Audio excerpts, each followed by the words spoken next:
लोकप्रतिनिधी म्हणून आपल्याला ज्यावेळेला संधी मिळते त्यावेळेला निवडणूक संपल्यानंतर 80% समाजकारण आणि 20% राजकारण अशा पद्धतीने काम करणं गरजेचं आहे. ही काळाची गरज आहे. आणि म्हणून आमचे सगळे मित्र,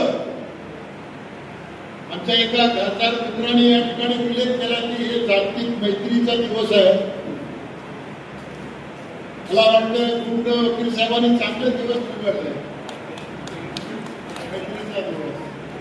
आणि म्हणून मी सगळ्या आमच्या मित्रांना आणि आपल्या सर्वांना आपल्या साक्षीनं एवढंच सांगू इच्छितो की ही मैत्री या पुढील काळामध्ये आपण अधिक मजबूत करूया.